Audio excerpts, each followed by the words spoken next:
there was a very small violin playing for Brazil last night, probably the world's smallest for the hosts of the World Cup, as they went down 7-1 to Germany. Our head of sport, Will Callaghan, is in studio here. You know, we were talking earlier about nobody foreseeing a demand for 5 Garth Brooks concerts. This is on that scale. Nobody saw this coming in quite that order. Yeah, well, my Facebook joke about it, about the fact that Germany were able to do 5 and Garth Brooks can't, was almost out of date by half time. Now, thankfully they stopped, which meant the joke was relevant for a few minutes. But such was the pace that the goals were going in. They scored, 5 goals in 6 minutes, which is like just ridiculous. 4 goals in 6 minutes. Like, Brazil just absolutely fell apart. I mean, teams get beaten in semi-finals, and you can understand when a team is outclassed and the other team were better. But with Brazil, they just gave up, which in front of your own fans is disgraceful. Many of them were booed and were told to F off as they went over to try and clap the crowd at the end of the match. It was an embarrassing performance. I was delighted to see it happen because we spoke about this on Monday, and I thought that, you know, Brazil played in a fairly fraudulent manner throughout the tournament. They were very defensive and particularly cynical throughout the tournament. They didn't play good football, and probably the worst Brazilian team we have seen in a long, long time. It's certainly a living memory. Since I've been alive, I was born in 1986, and Brazil have never been this poor, and have never played in this way before. Dunga's team were cynical enough in 2010, but they were more defensive rather than dirty. This Brazil team were disgraceful against Colombia in the quarter-final, and as you say, I don't think anyone shed any tears about them being knocked out of the tournament, and I would imagine most people, and I have Germany in the sweepstakes, so I was particularly pleased, were happy to see Germany smash some goals past them last night. Let's bring into the conversation Tom Cleary. Tom is in the Netherlands at present, but he is a native of Banagher, in County Offaly. Tom, good morning. Good morning, from a rainy Netherlands. From a rainy Netherlands, but a Netherlands that I imagine is building with excitement for tonight, is it? There's absolutely a madhouse here. The tension is rising. You can feel it. Everybody's walking around in the streets with orange and cycling around in orange, and cars are dressed up in orange. Everybody's dressed up in orange. Are you still in shock after last night? I suppose you are. Couldn't believe it. It was absolutely... I was watching the game on television at home, and I couldn't believe it. This was ridiculous, but also ridiculous. Brazil gave Germany, nobody seems talking about the tactics, but Brazil gave Germany the chance to play. If you remember the games against Algeria and Ghana, Germany were very poor, really, because they had no space to play. But Brazil made a mistake. They went on the attack and gave Germany the chance to play, and that was deadly for Germany, so it was.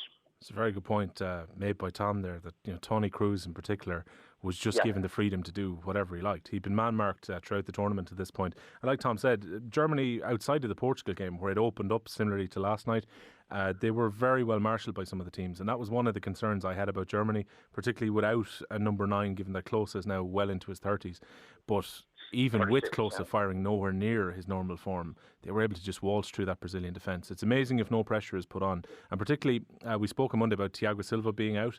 Him out and Dante in caused massive problems for Brazil, because there was no one to organise that defence, and their captain, David Luiz, decided to go on 6 or 7 runs. It was incredible how much space they left. Let's talk about the Holland-Argentina game tonight, and we'll come to you, Tom, in a moment. Yes. But Will, you're at more of a remove, obviously, being here in Ireland.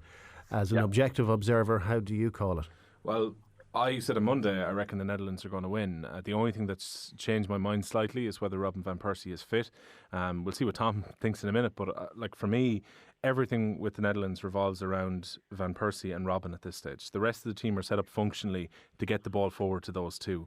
If Robin van Persie has this stomach problem and is anywhere away from 100%, it reduces Holland's chance of winning against Argentina tonight. I wouldn't fancy Demichelis and Garay up against a fit Robin van Persie. If Robin van Persie is far from 100%, it plays into Argentina's hands. The other big one is Argentina are without Angel Di Maria, which is a huge blow for them. He runs things through midfield, and he's one of the few supports that Messi has. Whether Sergio Aguero is fit to play tonight is going to make a massive difference as well. But for me, I think the way that Van Gaal has the Netherlands structured should lead them to get chances on the counter-attack tonight. And if Robin and Van Persie are in form, I can see goals going in. Would you concur with that, Tom?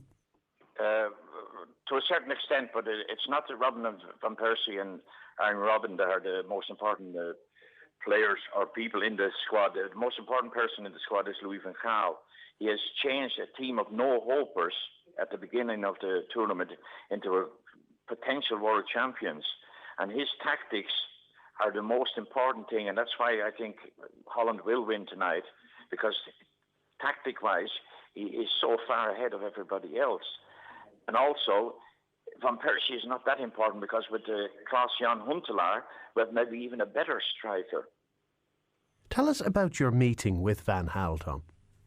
Yeah, that was at as some people in Banagher now used to play hurling as well there, and went to the golf then over here. I played a bit, and I was playing in a charity tournament, and I met Louis a couple of times because he's ambassador for sort of MS victims. It's a muscle distortion, and he is the ambassador for. So I've met him a couple of times playing golf, and he is really, really a nice fella. But he studied as a teacher also, so he has that teacher mentality. Even though my nephew Sean Ryan from Borough is a teacher as well, he mightn't like me saying that, but that's the way he is, and he gets in conflict with the press the whole time. Not with his own players. His own players think the world of him. But the press, that's why when he goes to Manchester United next month actually, it is going to be the English press are going to have a field day with him because he goes absolutely bonkers with the press interviews. That's why he left Barcelona. That's why he left Bayern München. So and even with Ajax, with the Dutch press as well, he has lots of problems. But he's a great, the best trainer ever because tactic-wise, he's way ahead of everybody else. Well, the press, to some extent, can shape public opinion. Not entirely, obviously, and thankfully not. But what does the Dutch public think of Van Gaal? It's a sort of a split down the middle. A lot of people find him arrogant. And he does come as arrogant over in press conferences because he's not himself. But like as I was saying, when I met him, and some of my friends, Marcel and Max and people like that who've met him as well, think the very same. He's really, really a nice bloke, but he puts on a sort of a mask when he meets the press, and the public opinion then is sort of split down the middle with him. But he's got everybody now behind him because he's done so well. But as I said, Holland were not fancied by the Dutch people at all at the beginning of the tournament because they had really a very average team with 4 or 5 players that are actually playing in the Dutch Eredivisie, it's called here, and that is not a great sign. Plus, Van Persie had played very little football for Manchester United because he was injured. Sneijder, one of the very important players also, was playing in Turkish football and wasn't fit. And in 6 weeks, Van Gaal got the team fit and got the team to work as a unit together, and the results have been absolutely amazing. So given that you have some hardcore supporters and a lot of fair weather fans in Holland at the moment, yes. Are they brimming with confidence or are they just nervously crossing fingers for tonight? No, they're not brimming with confidence because they still can't believe that they're in the semi-final. And they're not afraid of Argentina, just afraid of Messi. And if Messi is contained, and he gives the impression in an awful lot of games that he's not really fit also. So it's going to be very interesting to see how the game goes tonight. That'll be, and the information we're getting on Dutch television is that De Jong is maybe going to play tonight, even though he was supposed to be out for the rest of the tournament. But it looks like he plays with AC Milan. And it looks like Nigel de Jong, it looks like he's going to play tonight. So that's a great boost for the Dutch defence. Yeah, de Jong being back could potentially be massive because he's going to cover that area where Messi drops into the pocket there. Yeah. And de Jong effectively committed GBH on Xabi Alonso in the 2010 final. So he's not afraid to put a few reducers in there. And he would be a boost. He's the kind of guy who would take a yellow card for the team if necessary at times tonight. Yep. You know, as a follower of football, without any interest in terms of the horses in this race, I would like to see Leo Messi put on a real show in a World Cup semi-final. He's had a great tournament so far, but he's had this horrible thing around his neck since he was a kid, that he's the next Diego Maradona. Maradona obviously went on to do the business in the 1986 World Cup. If Messi was to do the job at this 2014 and on Sunday go up and lift the trophy at the end, I think he would be considered probably the best ever. So I can't imagine how much pressure he's feeling waking up in Rio this morning. Tom, where in the Netherlands are you? Are you anywhere close to the German border? No. I'm just 20 minutes outside of Amsterdam in a small town called, well, the Dutch call it a small town. There's 40,000 people living in it. Beverwijk is the name of the place I live in. Right. Now, it's only an hour journey.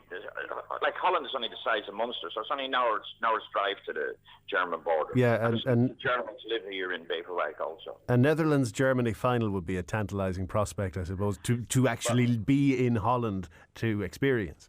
Yeah. Now, if you study the form, what the Dutch are saying, in 1974 we lost to Germany in the final. In 1978 we lost to Argentina in the final. In 2010 we lost to Spain. I'm saying we, but I mean the Dutch. I'm still Irish to the core, but Holland lost to Spain in the 2010 final. So we've taken care of Spain. The next stop tonight, take care of Argentina, and then next Sunday, take care of Germany. And all will be forgiven. Very good. Love the optimism, Tom, and thank you very much for being generous with your time. And that's been a Rhinos, man. We're always optimistic. We're looking for a county final soon again, so yeah. Probably overdue there, Tom. Thanks indeed. That's Tom Cleary, originally from Banagher in County Offaly, now in the Netherlands. And if you're to call it Will O'Callaghan? I think Holland have a better chance of reaching this final than St. Rhinus do of reaching the senior hurling final this year in Offaly. I think the Dutch will win tonight. Excellent. Will O'Callaghan, our head of sport in Midlands 103. Thanks for your time.